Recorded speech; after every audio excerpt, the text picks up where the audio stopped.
Thank you for listening to A Glimpse of the Kingdom. A Glimpse of the Kingdom can remain free because of generous donors like you. If you'd like to donate, feel free to do so online, or you can send payments through Facebook Messenger.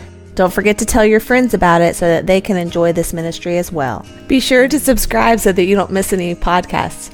You can listen to my daddy every single day, like in the gym, in the car, or just at home. Glimpse of the Kingdom is awesome!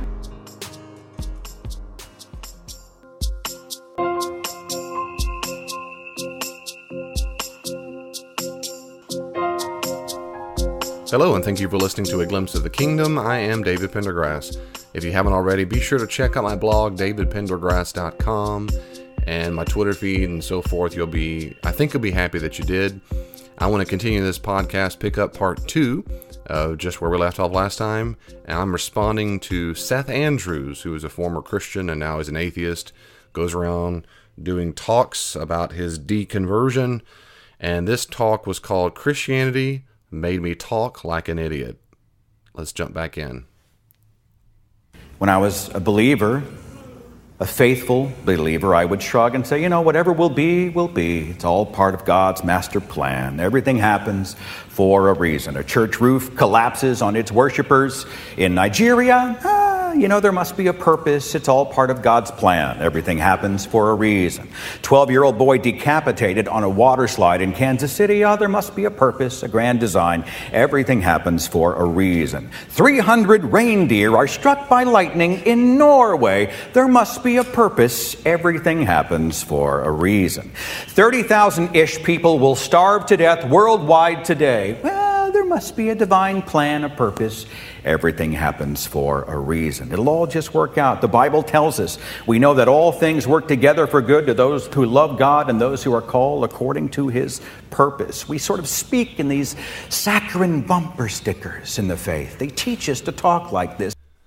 Well, once again, I concur to some degree. I never say everything happens for a reason. Ever. I just don't say that. And because when I hear people say it, most, if not all the time, they are implying that it happens for God's reasons, which implies God is the causal agent for why something occurred. I do not find that compelling. I do not think the biblical worldview is one where God is the causal agent for everything. Is it true that everything happens for a reason? Of course it is true in general. Of course it is. That is to say, there is a cause for every effect. There is a cause for every effect. I think that's very much true. So in that sense, if you mean everything happens for a reason, sure. I drop a pencil and it goes to the ground. Well, why did it go to the ground? Why did you have a pencil go to the ground? Well, I had a pencil in my hand. Well, what was the reason for that? Well, I grabbed it out of the cup. What was the reason for that? Because I wanted to write on a piece of paper. What was the reason? On and on and on and on and on and on it goes. All the way back to the origin of the universe, which I think is an effect, which have a cause. If you're a naturalist, there is no cause. The universe just popped out of no reason. I find that unconvincing. So to go back to the usage as it relates to God, I do not think God is the causal agent between all things. For example, if I drop the pencil and it goes to the ground and I say, what happened? I don't think God did it. I don't think God pushed the pencil down to the ground. I think God designed the universe to function in certain routine ways that we call laws. I don't like that word much now these days because so many people use law in a way it's not intended. A law is what typically happens. Nevertheless, I think there are certain routines or patterns that God has put inside the universe that are explanatory enough. Various energies and forces and so forth that we don't fully understand just yet, but I'm okay with that. I still don't think God pushed my pencil down to the ground. I don't think He did, and I find no biblical reason to think He pushed it down to the ground. So in that sense, I would never say there's a reason for my pencil going down that's God, or God is the causal agent. If Christians mean there's a reason for it, meaning God knows about that event, of course that's true. God knows all true propositions. So what was the reason behind the roof falling down on people at their church. Perhaps there was poor infrastructure, poor architectural planning. Perhaps there was an earthquake. What about people who drown when a tsunami comes? Well, it's because humans can't breathe underwater. And so we drown when we get water in our lungs. I'm not sure what the problem here is. Why did a person break their leg when they fell off the roof? Because humans can't withstand that kind of force? Because we can't fly? Because we can't float? Because bones are not impenetrable to damage? If you mean God did it, God sent the earthquake and God sent the tsunami and so forth, there are Christians who believe that. Not most, but there are people who do. I'm not one of them. Again, I do not think God is the causal agent of all events or storms and so forth. I think God designed a universe that could develop planets, and ours was one of them. And our planet has tectonic shifts. And when that happens, it causes what we call an earthquake, which causes major movements on the earth. One of the byproducts of our Earth's development and these major changes in climate and earthquakes, tsunamis, is that humans can die. As an atheist, who cares? We're just evolved primates, and death is part of the accidental nature of the universe. As a Christian theist, I can also say who cares in this one regard. At no point in the history of Christianity or Judaism have we ever been told or promised once again that we will always be protected physically. We're not told that by the Lord Jesus, by God the Father. It's not, the Spirit has never said that we are to be protected at all times. There's no divine promise. Once again, Jesus himself was hurt and killed. The Apostle Paul, go to 2 Corinthians, anyway, I go for a long time about that. The last thing he mentioned was in Romans. Let me say a quick word about that. In Romans chapter 8, verses, all the verses matter, but particularly in verses 18 and following, he talks about suffering. And in the context of Romans 8 and suffering, we are all the present sufferings. He says in verse 18, "For I consider that our present sufferings cannot even be compared to the glory that will be revealed to us." And he goes on for all about creation. It's some great, great scripture verses. In the context of suffering, and in verse 26, the Spirit helps us in our weakness. And suffering and weaknesses, it's in that context that Paul says in verse 28, "For we know that all things work together for the good, for those who love God, who are called according to his purpose." It is not what it cannot mean. It cannot mean that God will make sure or prohibit our suffering. In context, Paul doesn't say such a thing. He says, in the midst of our suffering and weakness, the Spirit is active. He's helping us pray, and the glory that is to come is be far outweighed. In the end of it all, and the glory that is to revealed, it will all work out for those who are called according to his purpose. It cannot be, one more time, it cannot be exegetically interpreted the way he's doing it, or implying. And many, many Christians imply it. They really think when they read the verse, it means everything. I'll always get the job I want. I'll get that BMW. I'll always get my daughter or my son free from cancer. It will always work out for good because I love him, and that's Romans 8:28. But in context, that's not what Paul means.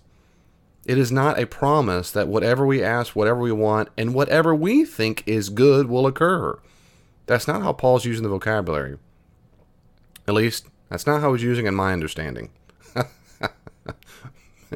Maybe it is to you, but in my reading of the context in the document, Paul does not mean that. So, I do think it's true that for those who love God and those who are given their faith in Jesus and are disciples of Jesus, God is working and orchestrating all kinds of events until the end of our lives. And we're not guaranteed a long, prosperous life.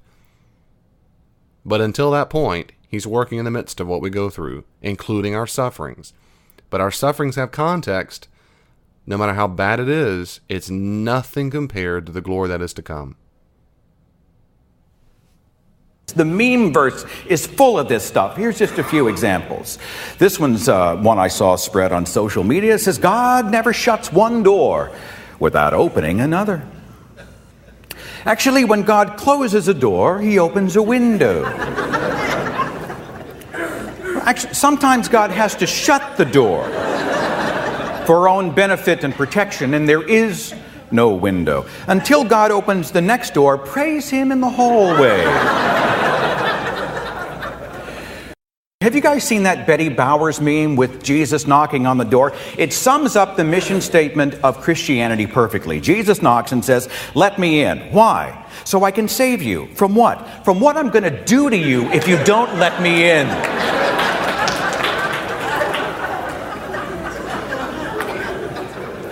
The one who threatens to torture us has come to rescue us from torture. And in the church, we proudly brandished these messages, you know, on our jewelry and on our bumper stickers and on our here's an actual Christian t-shirt. Warning, exposure to the sun, S-O-N, may prevent burning. We thought this was profound, but what did we sound like? It's another saying I never say. I never, ever say, if God closes the door, he opens the window. Yeah, nevertheless, even though I never say it because it just sounds silly to me. It sounds cheesy. Nevertheless, if the sentiment that people mean by that saying is, when God wants to make a way, he's going to make a way, then that's true. That's true. Pick any analogy you want, but that's true. But he doesn't like that saying, or at least doesn't like the sentiment. And then that meme or saying that he says sums up perfectly the message of Christianity. That Jesus knocking on the door and it says, if you don't let me in, I'm going to come in there and torture you. So let me save you from the torture I'm about to inflict on you. And then, of course, I laugh and laugh and laugh. How sad. If I thought that was the perfect summary of Christianity, I'm not sure I'd be a Christian either. It always makes me wonder when people say this stuff, what kind of faith did they have? What kind of Christian thinks that Jesus is looking out for ways to torture people? What is he talking about? If he is implying of divine punishment, okay, but I'm not sure what's funny. Let's imagine the same analogy. Let's say that Jesus comes and knocks on the door, and you're behind the door, and you're holding people hostage, and you've already killed people, and you've already done horrible things. And imagine it's not Jesus for a second, but Jesus, say it's a guy who's the judge. He's got a bulletproof vest. He comes to the door, knocks on the door, and says, please don't do this. Please don't do this. Please let me come inside, talk you down, and walk you out. Let me try to save you. And you scream back, no, F you, I'm not coming out, I don't care you, I don't want to know anything about you, forget you. To which the judge says, I have absolutely the right to command a SWAT team to come in here and take you down because of what you've done. But I don't want that to happen. Please let me in. The only way you make it out of this thing alive is if I come inside right now to help you out. And that's what these kinds of analogies by atheists always have in common as mistake. They always assume in their analogies about Jesus' torture and punishment, whatever, that they're not horrible sinners who deserve punishment. And this is where they start, oh, you think I'm like Hitler? No, I don't think all atheists are Hitler. I think most atheists in the world are not like Hitler. It is irrelevant. We don't judge morality based on the worst possible example. We judge morality based on the standard of goodness. I don't judge a ruler's markings of inches and centimeters by my 3-year-old daughter's pictures when she was 3 years old. I judge it by the standard of how rulers are supposed to be. You and I deserve the SWAT team. And he has every right to do what he's going to do if we say no.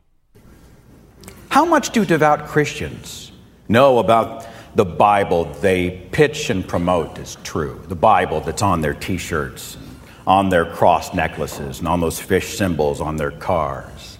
How much do they really know about the Bible? Well, a guy named Stephen Prothero was the chairman of the religion department at Boston University. He wrote a 2007 book called Religious Literacy, What Every American Needs to Know and Doesn't. And he went out and surveyed people, religious and non-religious people alike, to find out just how much they knew and didn't know about the Bible on their nightstands or whatever. And the results were fascinating. 60% of Americans can't name even 5 of the 10 commandments.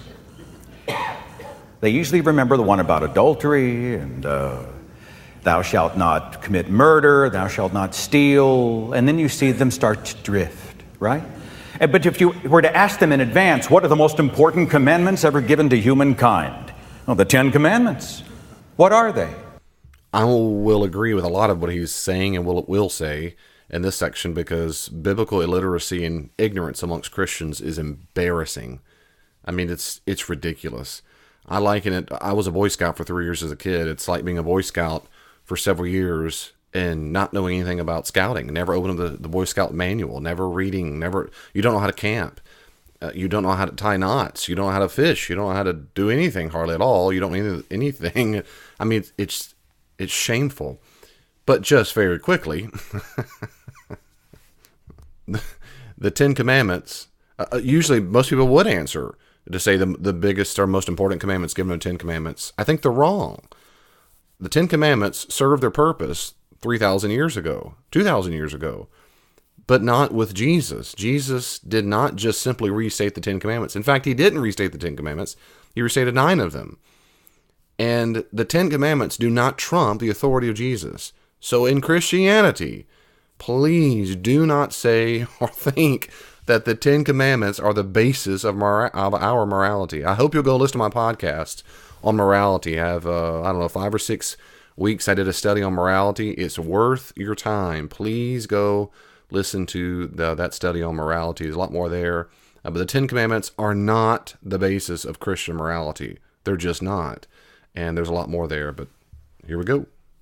Right? They can remember all of the lyrics to Gilligan's Island, but they can't remember even half of the most important commandments ever given to humankind. Only 1/3 of the people surveyed could tell you who gave the Sermon on the Mount. Only 1/3 knew it was Jesus. 75% said that the sentence, God helps those who help themselves, is written in the Bible. It appears nowhere in the Christian scriptures. 50% of high school seniors think Sodom and Gomorrah are married.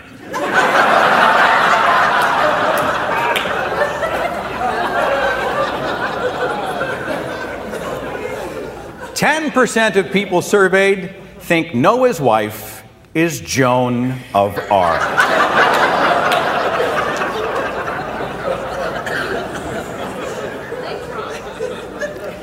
Woo. And the experts, they don't give us anything more to work with because they're busy contradicting each other at every turn. This is the part of the podcast where the presentation I was excited about a little bit because I thought, oh, he's about to cite some experts, that is, scholars in the field. But listen to whom he calls an expert in Christianity. Both sides of the mouth fully engaged. You got apologists like Dr. James Dobson. They write whole books declaring that when God doesn't make sense, it's more proof that he's there and that he's God. Right? The book's called When God Doesn't Make Sense. And it essentially posits that an understandable, proven God, a sensible God, something we could digest and figure out, well, that God then wouldn't be God-like if he can be understood by insects like human beings, so he must be confusing and beyond our capacity, and that there is proof that God exists. I've never heard James Dobson called an apologist. The book he's referencing was written over 20 years ago, and I'm not going to say much at all about it. You don't have to, he doesn't have to find it compelling.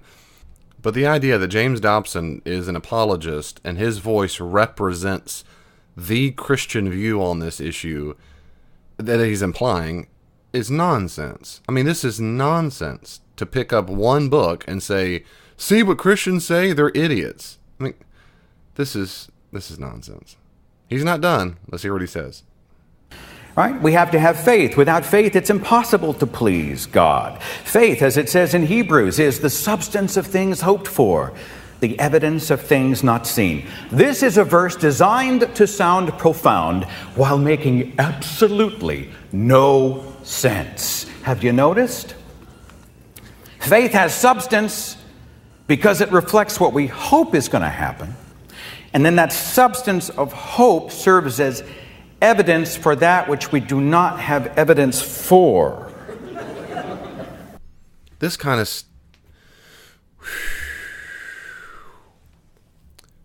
I'm not sure why he thinks this verse was written to sound profound. What evidence would Seth have for that? Where in the book of Hebrews or anywhere in the New Testament, or is there another document he has that no other person possesses that lets us know the motivation of the author of Hebrews as he writes that verse? I don't find his understanding of Hebrews' motivation convincing. Secondly, in Hebrews 11, chapter 1, it says this, and the NET translation is good. Now faith is being sure of what we hope for, being convinced of what we do not see. That is just classic parallelism, synonymous parallelism, which means both phrases mean the same thing. It's just restated in a little different way. Faith of being sure of what we hope for, convinced of what we do not see, mean the same thing. It's the author's way of saying, in context, that good, powerful word, that those Jews who are Christians, who are abandoning their faith because of sufferings they're experiencing, should not do that. And the author of Hebrews gives several reasons why a person should not abandon their faith.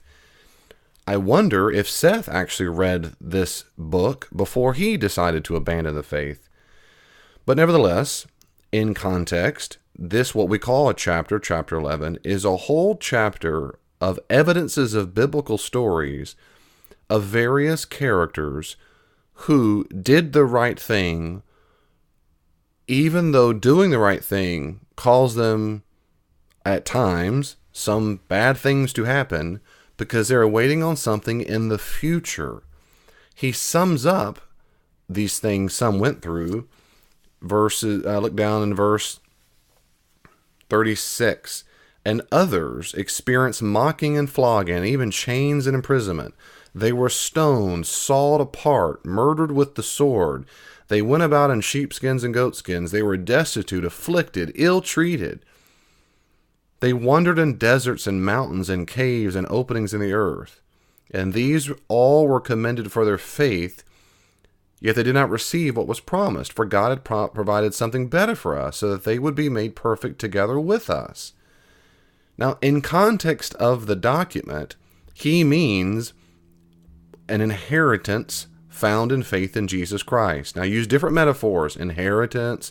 At the very end of chapter 12, he calls it an unshakable kingdom. You might say salvation. All these things, those things are coming. So encouraging his audience, the author of Hebrews is saying, that's what faith is about. It's trusting that we will receive what has been promised that we will receive. That's it. In other words, they don't see it now because we don't have it now. I had faith that I would receive a diploma when I went to my undergraduate. And then I got it. I had faith I'd get a diploma when I got my master's. Then I got it. I had faith when I got a PhD. Then I got it. I had faith that it would happen. I didn't see it. I didn't have it. But I had faith that I was going to have it.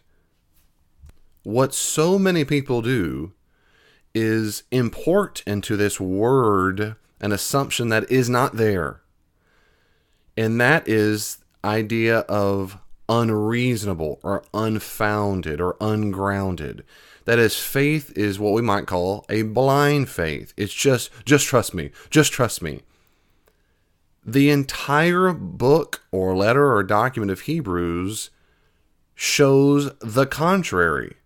I just gave you some reasons in one full long chapter. He gives tons of evidence of why that faith is reasonable. The whole document gives reasons why that faith is reasonable. It is not blind faith. Read the book of Hebrews. It is full of evidences for his audience not to give up the faith, their expectation of receiving a reward or the inheritance or the kingdom. Don't give up that expectation. You have every reason to expect it, and don't give up even though you go through sufferings. It is not a blind faith. This is not meant to be impressive. It's meant just to tell the truth. What do we sound like? I'd been taught since my earliest memories, faith always overcomes doubt. Doubt's a problem. Bible would tell us, Jesus said, when you ask, you must believe and not doubt. The one who doubts, they're like a wave of the sea. They're blown and tossed by the wind. And it goes further. It says that person shouldn't expect to receive anything from the Lord. Who's the one disciple that our Christian parents never told us to emulate and be like in our own life? They're like, be like John, be like Paul, grow up and be like Peter. Did they ever say, be like Thomas? Doubting Thomas? No. Why? Well, doubt's a problem. The other disciples, John 20:25. The other disciples therefore said unto him, we've seen the Lord. But he said unto them, except I shall see in his hands the print of the nails, and put my finger into the print of the nails, and thrust my hand into his side, I will not believe. He wanted evidence. He's my favorite disciple. Right? Show me the evidence. Let's get some peer review going. What did Jesus? Jesus rebuked him, right? He said, because you've seen me, you believe. Blessed are those who have not seen and believe. Have faith that it's happened. This is the essence of faith, right? I envision, I think, I suspect, I imagine, I believe, I want to believe, therefore I know. And yet the late Christopher Hitchens was really onto something when he said, you know, it's called faith because it's not knowledge.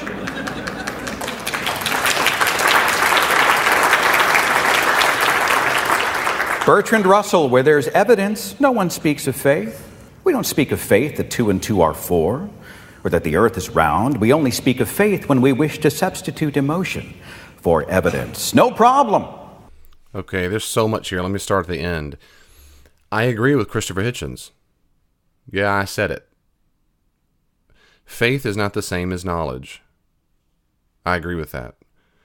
Not in the way it's being used here in this context, that's true. If by, well, I'm not going to go a long talk about faith right now. I have a chapter in my book about that you can read. This last thing he said about faith when we want to substitute emotion. It's difficult to have conversations with people when they use terms that have radically different meanings. I encourage Christians very often, when you talk to a person who believes other things, don't assume you know what they believe. Ever, ever, ever. Just ask them. When they say, I believe in God, what does that mean? Which God? Who's God? When they say, I don't believe in God, the same thing. When they use the word faith, I know that's pedantic. I know that might be tedious, laborious, but if you want to have healthy communication, you've got to ask them, if you don't mind, explain that to me. Define that word for me. Here's another example. People who are no longer Christians and people never were in the first place, they always use this term incorrectly. If I were to tell you, you and I are sitting around and we're going to go to lunch and we're waiting on my wife to show up, and I say, and you say, where's your wife? She seems to be late. I go, I don't know, but I have faith that she's going to make it. And you go, oh, isn't that nice? You're just substituting reason for emotion. I mean, you wouldn't say that. That would be stupid. You wouldn't say that. Nobody says that. Everybody who's rational in the least bit would assume that knowing my wife as her husband, I have every reason to assume that what I do not see and be confident in what I hope for will occur because I know her. I have faith that she will appear. That's not emotion. I have reason to trust her because 99% of the time she shows up. And 99% of the time, there's a reason why she's late if and when it happens. I have every reason to have faith. That is biblical faith. Do I have knowledge that she will appear in a second? No, I don't, because I cannot prognosticate. I can't see the future. She could have a flat tire. She might have died. She might have all kinds of horrible, ridiculous, she might have been kidnapped. I don't know that she's coming. I don't have knowledge of that event. I have faith in that event because I trust her.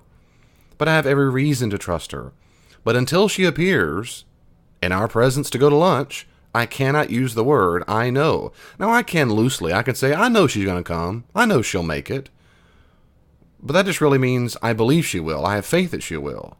I don't know it because it hasn't happened yet. Right, I agree in that sense. Faith in that sense is not knowledge because it hasn't happened yet. But that's not the only way to use the word faith in the Bible. To go backwards, when he mentions, quote-unquote, doubting Thomas, he shouldn't be called doubting Thomas in the first place. The Bible never calls him doubting Thomas. This is the same Thomas who speaks basically twice in the narrative. And the first time is, we're going to go to Jerusalem. Even if we have to die for Jesus, die with him, we're going to die. This guy wants to take that discipleship seriously, picking up his cross seriously. We're going to do this. The second time he speaks is in John chapter 20, when he is not in the presence of Jesus, and he doesn't trust the other disciples' testimony that they have seen Jesus. So when Jesus appears and says, first off he says, verse 27, put your finger here and examine my hands. Extend your hand, put it to my side. Do not continue in unbelief, but believe. Thomas, of course, says, my Lord and my God. Then Jesus said, have you believed because you have seen me? Blessed are people who have not seen and yet have believed. Now, Seth, who's the speaker here, he says Jesus rebukes him. No, he doesn't.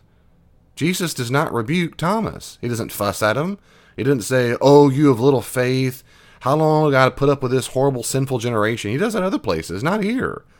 He just says, and blessed are the ones who don't get to touch my side. And they trust the disciples' testimony. Well, that's almost every person who's ever lived. I haven't touched the side of Jesus. I have to trust the testimony. I have a lot of reasons to trust it. That's not the only thing I believe. But Jesus is saying, and blessed is the one who doesn't have this great opportunity to do this. That's it. So, it's not arguing or reprimanding every single person need reasons. If that was Jesus' point, he would not have given Thomas evidence. He would have appeared in a dream or given a vision or a prophetic insight, or perhaps even shown up in the room and said, no, you're not touching junk. You should have believed. How dare you ask such a stupid question? You should have just believed. Have faith no matter what. Instead, he says, come touch. Jesus wants to give evidence. And in that instance, in that regard, to that point, that's exactly what I'm going to do. He said, but blessed are those who don't have to do this. So you can demand that Jesus appear to you and show you his sides all you want. But if he doesn't, you'll just blame him and say, see, I knew you were fake. That's what will happen. But nevertheless, you can demand it if you want, just like Thomas. Thomas, for some great reason, got his wish granted. But other people don't always get that granted. But you can ask if you want. I don't. I don't need to see it. It'd be cool to see it, but I don't need to. I'm blessed. Even if I don't see his side, I'm going to see them face to face soon enough. And to end where he began on this rant is from the book of James. In the book of James, it has nothing to do with doubting faith. This is one of the most common things atheists use all the time. All of the stinking time. In James chapter 1, early on in the book, and I'll start in verse 5, because that's the verse, I'll just start it for time. If anyone is deficient in wisdom, he should ask God, who gives to all generously and without reprimand, and it will be given to him. But he must ask in faith without doubting, for the one who doubts is like a wave of the sea, blown and tossed around by the wind. For that person must not suppose that he will receive anything from the Lord, since he's a double-minded individual, unstable in all his ways. Now, I interpret this, and every New Testament interpreter I know interprets this, in context. James's point, or Jacob's real name is real Jacob, that's his real name. Jacob's real point is that when you ask God for wisdom and receive it, don't doubt the wisdom that you have received from him. It makes you double-minded. That is, you don't go by earthly wisdom, go back and forth between worldly wisdom and his wisdom, worldly wisdom and his wisdom. If you're going to ask for it, he's never ever going to fuss at you. When you ask for God's advice, he'll never go, leave me alone. When my children, Dad, what should I do? I never fuss at them. They don't get grounded for asking for my advice. But when I give them my advice, don't listen to my advice and then run off and do whatever you do in the first place. That's James's point about God. It has nothing to do with having questions about the Christian faith in general. So see, these are all examples where simple context helps us. None of these reasons are good reasons not to be a Christian. None of these are good reasons to leave your faith. And none of these things make you sound like an idiot. Another group of apologists spends all of its time explaining how God is indeed proven. He's all around us. It's so obvious. How could you miss it? Like this guy, Dr. Stephen Meyer. He's a Christian who works for the Discovery Institute, which is a religious organization posing as a scientific one. He has no first-hand training or degree in molecular biology, so obviously he decided to write a book on the subject. It's called Signature in the Cell. It's been roundly tossed out. But in the book, he makes this claim. He says, there is digital code in our DNA, our very genome, which looks like the signature of a designing intelligence somewhere. The proof is right under our microscopes, so to speak. It's amazing. It's proof. Meyer seems totally unconcerned with a God who would sign his name in such a way that humans wouldn't be able to see it until 200,000 years later, when they had finally developed the technology to read and understand the genome. Right? Jesus essentially is the hide-and-seek champion of the world. Yeah, that line, the hide-and-seek champion of the world, he uses that in several times. I think he was trying to find a way to plug that in there. You can read Signature in the Cell for yourself. I have read it. Stephen Meyer, Dr. Meyer, does not argue that Jesus is in the cell. So I get the joke, I guess, but it's just not what Stephen Meyer says, and it's not a religious organization posed as science either. But these kind of caricatures, I mean, I guess they make a good joke. But the other thing is, what possible difference does it make that it takes time for humans to discover more and more about the universe? And if we discover more about the universe, and it makes us think, wow, God really is amazing, or this is more evidence of what we think God did, why would that be idiotic? His next long rant is about intelligent design and how much he doesn't like that because he thinks that things are not designed well, like people having birth defects or whales having a pelvis, things like that. I just don't care about all that stuff. So I'm going to skip ahead to more toward the end of this talk. How did I get locked into this nonsensical feedback loop of what I call Jesus speak? God watches, but watch out. God protects, buckle up. God heals, call the doctor quick. God's revealed, go find him. God clearly works in mysterious ways. God is love and jealous and vengeful. Give God the glory, give people the responsibility. God gives wisdom. Then God uses the foolish things to shame the wise. Ask and receive, but his will be done anyway. Of course, I'm not going to go through all of these and give the scripture reference to all of them and talk about context in all of them, because that would take a long time. What I appreciate about what Seth is saying is that when a non-Christian hears this stuff, it can sound like nonsense. Okay, so when you talk to a non-Christian, don't say this kind of stuff without nuancing and talk about the context and what you really mean. But in Christianity, hopefully, if you know your Bible well enough, it doesn't sound that idiotic because you know the context. Where did I learn to talk like this? Well, I was taught by a religious mother and father. I was raised to accept, pretty much without question, Christian doctrine. We memorized Christian scriptures. We went to Christian church. When we couldn't go to church on Sunday, they made us stay home and watch it on television. If there is a hell, it is Christian church on television, trust me. Trained, programmed to speak and act like this. Learned behavior. I was this kid, right? Pretty short leash. I wasn't allowed to stray too far.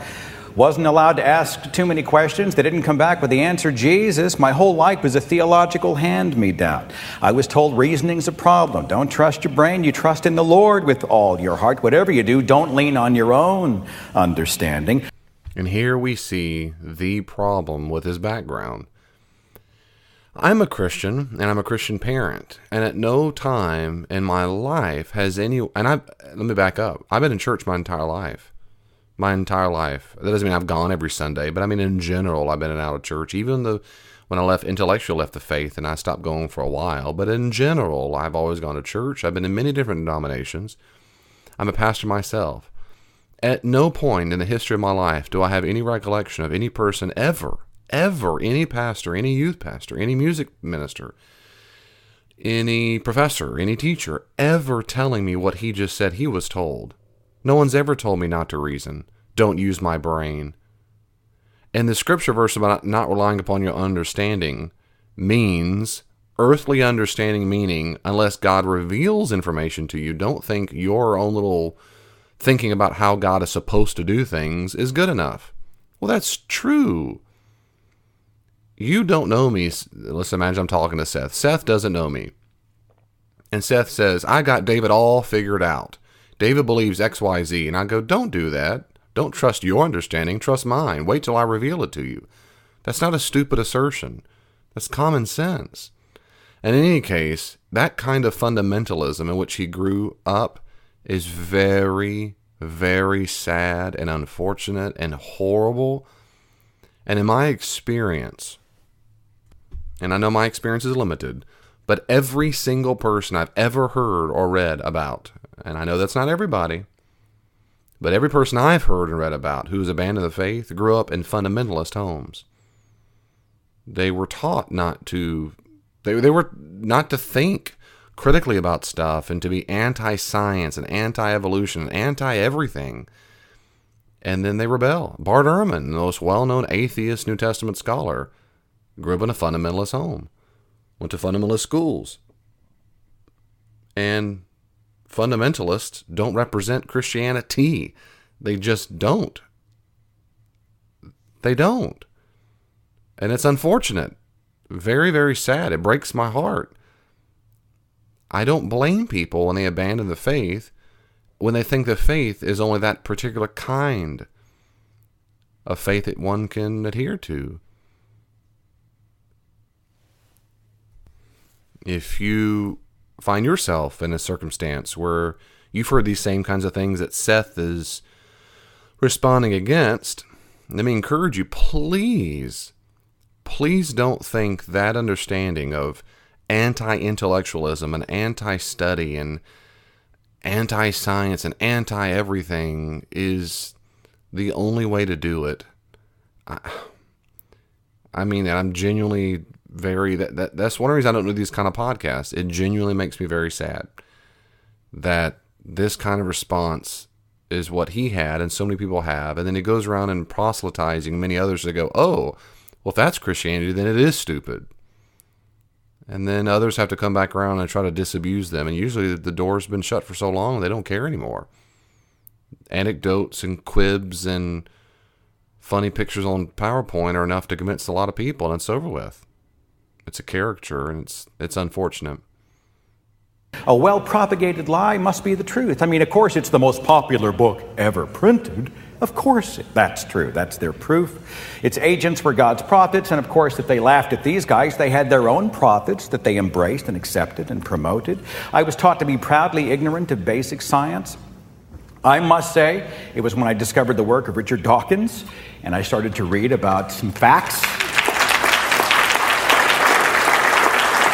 It was when I picked up books like Why Evolution is True by Jerry Coyne, when I met and saw the work of people like Dr. Donald Prothero, and I began to learn the facts of evolution. I was nearly 40 when it happened. Where had I been? What happened to me? Well, I'd been cut from someone else's cloth. I'd been wearing somebody else's skin. I'd been speaking in somebody else's voice. I'd excused my own bigotry through sanctimony and self-righteousness. I'd rejected the wonders in thousands of books so that I could hold and clutch desperately to just the one book. For me, Alejandro Jodorowsky's quote proved true. Birds born in a cage think flying is an illness. That was me. Finally, in my late 30s, I spread my wings. I flew the religious coop, so to speak.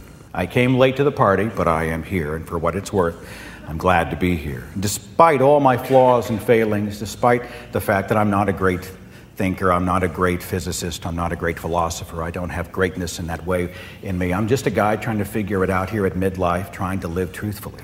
You know, I want to embrace and pursue good ideas. I want to root myself in the evidence. I want to pledge myself to reasonable words, to say things that make sense, to pursue real wisdom. As best I can, to thank the helpers, the humans, the agents of charity, praise the cook, thank the physician, support the science, encourage the skeptic, to pursue the solutions that don't cheat me and dilute me and enslave me and make me a poster child for illogic. And perhaps one day we will see better ideas prevail. I want to leave you with an encouragement that you are part of that fight on every level. In your families, in your homes, in your neighborhoods, in your friends, in your offices, in your schools, in your social circles, on the internet, as activists, as human beings. As rationalists, you are part of the solution. What you do and say matters. You are making a difference. And I encourage you to continue to do so. After all, what we all really want is not to kill God. We simply want a personal relationship with reality. Thank you all very much. Thank you. Well, that's it. You hear the repeated emphasis more and more these days. If you're a Christian, if you didn't know this emphasis upon basic atheistic proselytization. If you're a Christian with your head in the sand, proverbially speaking, and you don't realize that there's a massive war out there spiritually and you might say on social media for the hearts and minds of people, you're delusional. You're in denial. You've got to get your hand out of the sand to see that it is all around us. That the books, the YouTube videos, the podcast are everywhere for atheism and all kinds of anti-theism that is possible, and it's only increasing exponentially all the time. Now, praise Jesus, there's a lot of Christian stuff out there, but a lot of the Christian stuff is nonsense. Well, at least it seems to me. I mean, you have people arguing that dinosaurs were a few thousand years ago. I mean, I think that's nonsense, and you might be very hurt by that, but I don't find that very I think it's nonsense. Anyway, because I think it's nonsense, the Christians have a lot of work to do, and it won't all, in my view, it's not going to happen just from the universities and so forth. The real change that happens in culture here in America, and I think around the world, will be the lay movement. It will occur in social media. I can give you many examples of that. I hear it and see it all the time online when people repeat the same things, like in this talk, the same things about doubt and faith. And I might have other podcasts or Christopher Hitchens and Richard Dawkins and so forth. It's the same stuff over and over and over and over again. When you read literature at a higher level of what people are actually saying who study in the field, they don't say that. Those are not arguments they find compelling at all. No one does in the field.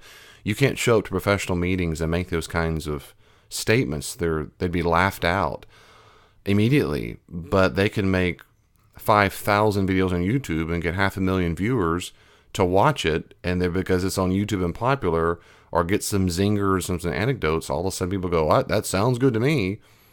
So my only point is that I think is going to be the most influential thing possible. And it's true in the church. In the church, the most influential people in the church are not people who are specialists. They're pastors. And not just any old pastors, they're megachurch pastors. Once you make it to a certain level where you have a large church and you start writing some books that are popular, they become the most influential people in Christianity. I'm convinced of it. Ask people in general the kind of books they're reading and the people they watch online, the sermons they listen to, the people they listen to. They're not reading specialists. They're not. They're reading people with undergrads or maybe master's degree. And those people read other people who are also just pastors. Now, I am a pastor. I'm not dogging pastors. I don't think all pastors are idiots. What I'm saying is most people in ministry are not specialists in the field. And so the people who are the most influential aren't specialists in scholarship. They're people who are non-specialists. That doesn't mean they're all wrong, but that's still my point. Both in Christianity and atheism and anything, probably in American culture, non-specialists are having the most influence. And I think that's can be very good, very powerful. I think it's outstanding that certain Christian pastors have very popular podcasts and so forth. My goodness, I mean, Jesus can use wonderful things. But there's a great danger in that when non-specialists who can't nuance and don't know how to do proper exegesis and don't do biblical languages, and I mean, anyway, great harm can come.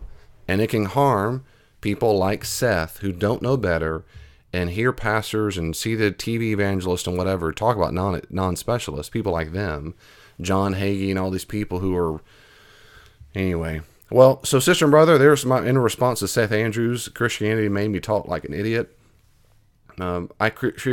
Christians can talk like idiots. They can. Atheists can talk like idiots too. I'm not sure what point you draw from that. I don't think most of the things he said here were idiotic. I think most of the things he said in this talk were completely irrelevant, ripped out of context, and nothing to do with anything that would demonstrate Christianity is false. Other things, though, as I conceded many times, I agree with them. So you make up your own mind, do your own reading, and make your own thinking. I'm not here to tell you what to think or believe, but these are my thoughts. God bless you. See you next time. Thank you so much for listening to the podcast. I really do hope that you enjoyed it. I hope you'll listen more. If you want more, go to davidpendergrass.com. There are tabs at the top that let you have access to all the podcasts I've recorded, to sermons I've done, books I've written. They're all there at davidpendergrass.com. You can also check me out on Facebook, facebook.com/glimpse of the kingdom, facebook.com/glimpse of the kingdom, and also look at my Twitter feed at glimpse the kingdom, or at Dr. D. Pendergrass, at Dr. D. Pendergrass. There's tons of ways reached out. I hope you will. Send me your questions, send me your comments. If you'd like to support the ministries of Glimpse of the Kingdom, you can also find ways to give online on davidpendergrass.com. If you'd like for me to come and do some consulting, check out my website, davidpendergrassconsulting.com, and I'll be happy to come out and speak to your organization and help and train any way I can. God bless you. See you online.